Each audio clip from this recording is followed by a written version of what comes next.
Hello, Ben, Hey Moshe, the egg professional, right? I'm in the egg industry, yes. Ben, why is egg so expensive now?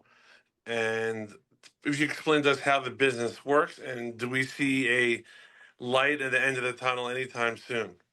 All right, very simply put, the egg industry, the way pricing works, and this goes for a significant part of the industry, is that it's a supply and demand industry, similar to a lot of other ones. So in America, in order for prices to be normal, when you walk into your basic supermarket and you're expecting to see a dozen eggs for $2 a dozen, there needs to be about 320 million hens laying eggs in America.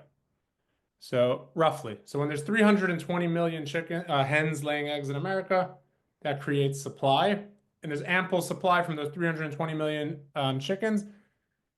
However, now that there's been over the past, on and off the past half a year, there's been this virus, which when that virus happens on a farm, for example, they need to remove all the flock on that farm. So let's say they detect the virus in a farm with a million hens. If one hen gets it, they knock out all of them.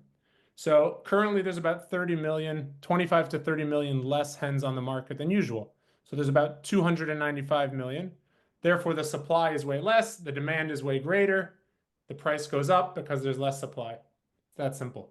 It does not cost the farmers more to create uh, eggs at the moment, unless you were affected by the virus itself and therefore you lost all your chickens for the.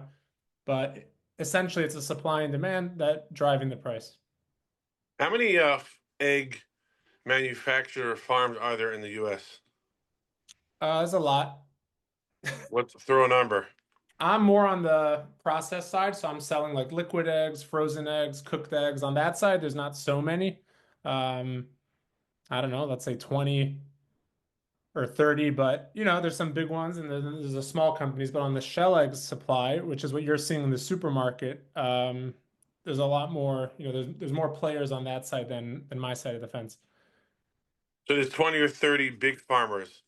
Well, no, no, no. There's a ton of farmers. The farmers, there's different ways that it happens. Either the farmers are selling their eggs to people like Newberg Egg Company, the company that I work with, and then they take those eggs and they process them into like liquid eggs or frozen eggs. Or, depending on what the setup is, the farmer will sell those eggs. They'll grade them, they'll grade them into mediums, large, extra large, put them into a carton and sell them to a supermarket, or they'll sell them to other people who market those eggs. There's multiple different ways Oh, the eggs might go through from a farmer to the shelf. on that topic, I walk into this to the supermarket and I have these different sized eggs. How many different sized eggs are there? And I'm assuming it gets more expensive the bigger they are. Yeah, well, you're paying for the weight, the volume that you're getting. How many So size eggs are there? I don't know, small, medium, large, extra large, jumbo. And so you're really paying for the weight of the liquid, whatever it is, per Yeah, I ounce. mean there are different markets. There's a large market, there's a medium market. So there's different. It's based on, again, it comes back to what the demand in the industry is for. But what's driving that demand is people like you who walk into a supermarket and want to buy a dozen eggs, and then there's people like us who process those eggs and need to purchase a lot of those eggs. That also drives the market. How long does it take to replenish the hens? What's usually the timeline?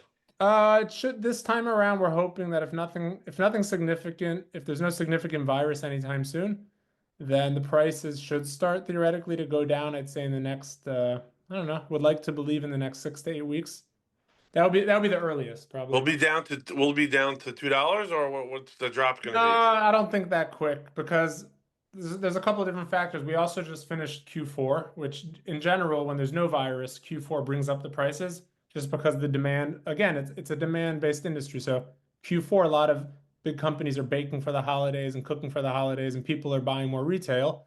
Usually, like after New Year's, a few weeks after New Year's, the market would come down a little bit. But again, it all really depends at this point. We hope that there's no chicken viruses, and that way the market can come back to normal and there'll be, let's say, over 300 million hens on the market. Is this the most expensive a dozen eggs were, or the more expensive at one I point? think we peaked out now 2015, which is when I just joined the egg industry, so it's been 10 years. It was really high, but I believe we peaked out this time around. Ben, if someone wants to buy eggs, liquid eggs, who should they call? I'm here. How do they reach you? They reach at LinkedIn, Ben Weingot on LinkedIn, or they could email me, What's your email? Ben Weingot at gmail.com. How do you spell that? Weingot at Gmail. So Ben, Weingot at Gmail. Thank you But so. Moshe, note, just let people know it's not because inflation. You know, people like to say inflation. That's not why eggs are expensive. Thanks a million. Appreciate that info. I'm sure me and the whole world want to know with this egg prices. We want to point a finger at someone. So now we can point the finger at you. So we want to thank you for the taking all the blame, Ben. Thank you. Catch you Let later. me know when you're getting your yacht, and we want to see it. All right, catch you later. Thanks. Click